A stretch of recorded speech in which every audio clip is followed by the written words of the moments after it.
द्वितीय पुण्यतिथि है स्वर्गीय अजीत सिंह की। कौन कौन मुख्य रूप से आ रहे हैं कल के समय? तो अब तक जो आपकी न्याय की लड़ाई है, 2 वर्ष हो गए उनके निधन के उपरांत, उसमें वह लड़ाई कहाँ तक पहुँची है और कितना संतुष्ट हैं आप उस लड़ाई में? भरोसा है कि सुप्रीम कोर्ट से मुझे न्याय मिलेगा। स्वर्गीय अजीत सिंह के निधन के उपरांत आप जब से प्रमुख पद पर आसीन हुई हैं, क्या क्या मुख्य कार्य हुए हैं ब्लॉक अंतर्गत? मेरे लिए वो दिन और भयानक हो जाएगा, तो मैं कहीं ना कहीं अपने बच्चे को झूठा उम्मीद देती हूँ कि नहीं बेटा पापा आएंगे। विकास खंड की मुखिया के घर जाने का रोड इतना क्षतिग्रस्त है, तो क्या इस पर कहना चाहेंगी, क्या इसमें प्रगति है जो करहा से जहानागंज रोड है क्षतिग्रस्त? माननीय महाराज जी का आशीर्वाद मिल गया है। तो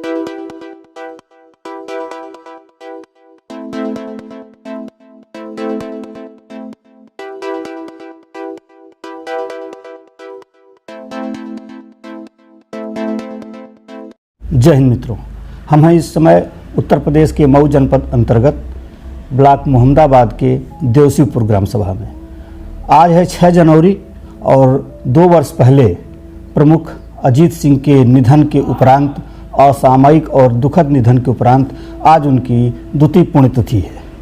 हम उनके घर पर उपस्थित हैं और उनकी धर्मपत्नी है, वर्तमान में मोहम्मदाबाद गोहना ब्लॉक की प्रमुख हैं, और जानना चाहेंगे कि पुण्यतिथि की क्या तैयारियां हैं, कौन लोग शामिल हो रहे हैं और इस पद पर रहते हुए कौन से मुख्य विकास के कार्य हो रहे हैं और जनता की जन समस्याओं का किस प्रकार से निवारण हो पा रहा है, और उस न्याय की लड़ाई में उनके निधन के उपरांत क्या क्या हुआ। सुप्रीम कोर्ट का भी कुछ हाल ही में हुआ है, उसके विषय में भी जानेंगे, और कहाँ तक संतुष्ट हैं और क्या चाहती हैं, ये सारे विषयों पर बात करेंगे। नमस्कार दोस्तों, मैं हूं तारकेश्वर सिंह अजीत और आप देख रहे हैं यूट्यूब चैनल अजीतांजलि और अजीत एक्सप्रेस और फेसबुक पेज तारकेश्वर सिंह अजीत। बहुत बहुत स्वागत है आपका। नमस्कार। आज 6 जनवरी द्वितीय पुण्यतिथि है स्वर्गीय अजीत सिंह की। उसकी सारी तैयारियां चल रही हैं जैसा मैं देख रहा हूं, तो क्या है तैयारियों का पूरा जायजा और कौन कौन मुख्य रूप से आ रहे हैं कल के समय? तैयारी सब कुछ हो गई है जी जी। और तैयारी अगर कोई खुशियाँ होती तो एक अलग उल्लास रहता तैयारी का। जी जी। लेकिन आज वो दिन है जिसे हम लोगों को याद करना है, क्योंकि हमारे साथ तो वो दिन बहुत ही दर्दनाक और भयानक है। जी बिल्कुल। उस दिन को याद करना बहुत मुश्किल होता है, फिर भी उनकी आत्मा की शांति के लिए उन्हें श्रद्धांजलि देना है। उनके अपने आएंगे और लोग श्रद्धांजलि देंगे। चूँकि वो जनप्रतिनिधि रहे हैं, युवा हृदय आइकान रहे हैं, बहुत युवाओं के चहेते रहे हैं और लोगों से बड़ा उनकी कनेक्टिविटी रही है। मैंने उनके निधन के उपरांत भी यह बात देखा, उनके त्रयोदशाह में भी देखा और पहली पुण्यतिथि जो आयोजित हुई थी उसमें भी देखा कि एकदम जन सामान्य से लेकर लोग, बड़े से बड़े लोग उनके प्रभाव से, उनके व्यक्तित्व से और उनके साथ उनके जो भी संबंध रहे हों, लोग प्रभावित होके आते रहे हैं। तो जाहिर सी बात है इस बार भी बहुत सारे ऐसे लोगों की आने की संभावनाएं होंगी। तो जन सामान्य तो जरूर आएगा क्योंकि उनसे बहुत ही कनेक्ट महसूस करता है अपने आप को। और प्रमुख कौन कौन हस्तियाँ, कौन कौन से दिग्गज आ रहे हैं आज की पुण्यतिथि के समारोह में? हमारे ज़िले से हमारे पार्टी के जितने भी जी जी, जिला अध्यक्ष, जिला प्रचारक, जी जी, आजमगढ़ में जितने भी लोग हैं, जिला अध्यक्ष से लेकर के और विधानसभा के प्रत्याशी जो थे, यहाँ सारे लोग आएंगे। और हमारे प्रमुख जी के जो भी जितने भी चाहते लोग थे वो लोग भी आएगा।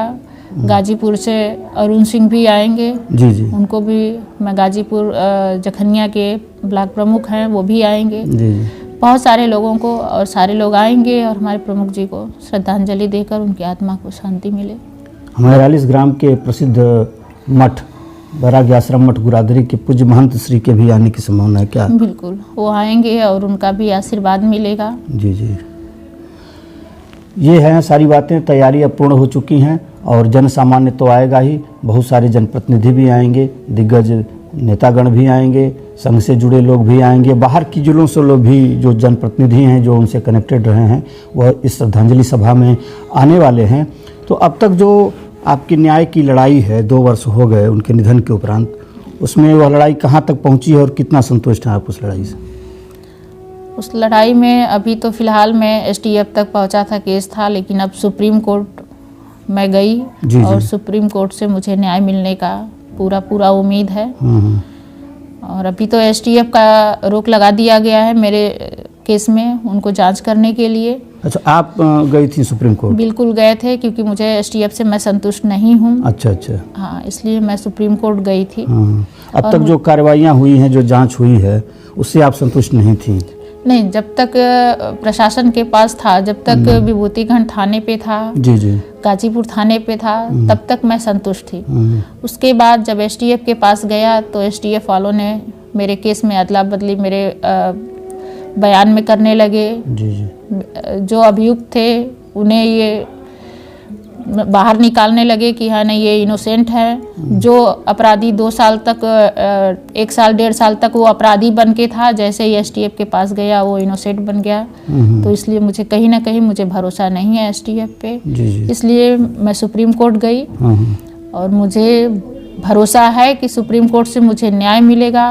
और माननीय महाराज जी से भी मुझे अपील है कि या नहीं, वो मेरे साथ न्याय करें। ऐसी आशा रखते हैं कि माननीय महाराज जी और सुप्रीम कोर्ट हमें न्याय दिलाएगी। हमारी लड़ाई में, हमारे संघर्षों की लड़ाई में, हमारे पति के न्याय की लड़ाई में हमें अंततः न्याय मिलेगा, ऐसी आशा है। इसी के साथ आप यहाँ तक का सफ़र कर रहे हैं और अभी भी लड़ाई लड़ रही हैं। अभी आप बच्चे भी हैं छोटे, और इस समय आप वर्तमान में मोहम्मदाबाद गोहना की ब्लॉक प्रमुख भी हैं। तो ब्लॉक के काम, विकास की परियोजनाएं और घर का सारा काम, बच्चों की देखरेख और सार्वजनिक पदों पर रहते हुए आपको बहुत जगह जाना भी पड़ता है। बिल्कुल। तो कैसे सब मैनेज कर लेती हैं? क्योंकि अपनों का सपोर्ट है, परिवार से भी सपोर्ट है, और हमारे क्षेत्र के लोग भी हैं, उन लोगों से भी मुझे बहुत सपोर्ट मिलता है। कहीं ना कहीं वो मेरा बहुत बड़ा परिवार है। और वहाँ से मुझे बहुत हिम्मत मिलती है। तो मैं अपने बच्चों की परवरिश भी कर लेती हूँ। मैं अपने प्रमुख जी के इंसाफ के लिए मैं लड़ाई भी लड़ रही हूँ, मुझे उसमें भी सपोर्ट मिल रहा है।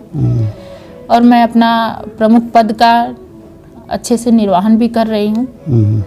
मैं अपने क्षेत्र को बखूबी संभालती हूँ, और मुझे जितना भी विकास करना है मैं पूरा प्रयास करती हूँ कि मैं अपने क्षेत्र में विकास करूँ। और काम भी अच्छे से चल रहा है, गांव-गांव में काम भी करवा रही हूँ सारे अपने क्षेत्र में। कुछ मुख्य विकास की परियोजनाओं के बारे में आप जानकारी दें हमारे दर्शकों को, क्षेत्रवासियों को, कि अभी स्वर्गीय अजीत सिंह के निधन के उपरांत आप जब से प्रमुख पद पर आसीन हुई हैं, क्या क्या मुख्य कार्य हुए हैं ब्लॉक अंतर्गत? काम तो बहुत सारे किए गए हैं। बहुत सारे जगहों, गाँव में नाली का काम हुआ है, खड़ंजे का हुआ है, आरसीसी का हुआ है। हाँ, काम बहुत सारा। मैं जब से प्रमुख बनी हूँ, 2 साल हो गया, धीरे धीरे लगातार मैं काम कर रही हूँ। जी जी। और हमारे क्षेत्र के लोग भी बहुत खुश हैं। जी जी। स्वर्गीय अजीत सिंह भी जनता के बीच में कोई भी अगर निमंत्रण देता था, कोई अपने दरवाजे पर बुलाता था, तो वहाँ जाने की भरपूर कोशिश करते थे। हालांकि सुरक्षा कारणों से उनके जो शुभचिंतक थे मना करते थे कि बहुत जगह सार्वजनिक स्थानों पर मत जाया करिए, लेकिन वह आते जाते थे, लोगों से कनेक्ट होते थे। अगर कहीं नहीं पहुँच पाते थे तो निश्चित रूप से जैसा जो पात्र होता था उसके यहाँ उपहार, कुछ उसको सहयोग आदि भिजवाते थे। ऐसा जनता हमें जो मिलती है वो कहती रहती है, तो निश्चित रूप से उसका भी पालन आप कर रही हैं? बिल्कुल करते हैं, क्योंकि हमारे प्रमुख जी का जो फर्ज था, जिम्मेदारी था, वो आज मेरा फर्ज और मेरी जिम्मेदारी है। और मैं उसे बखूबी निभाती हूँ, क्योंकि उनका नाम जितना आज रोशन है, मेरा यही उम्मीद रहता है, मैं यही कोशिश रहती है कि मैं उनका नाम उससे भी ज़्यादा ऊपर लेके जाऊँ और लोग ऐसे ही याद रखें। नहीं रहने पर जाहिर सी बात है उनका भाव तो खटकता ही होगा। बच्चा भी आपका जो छोटा है वो बार बार पूछता रहता था कि पापा कब आएंगे, तो क्या अभी समझ पाया है कि अभी भी उसके वैसे ही प्रश्न रहते हैं? अभी उनको नहीं पता है, उनका वही सवाल रहता है सुबह से रात तक। वो हमेशा जब कहीं से भी खेल के घूम के आएंगे तो मम्मा पापा कब आएंगे, पापा के पास चलिए, पापा को फ़ोन करिए। उनके सवाल का बहुत मुश्किल होता है मुझे जवाब देना। बिल्कुल बिल्कुल।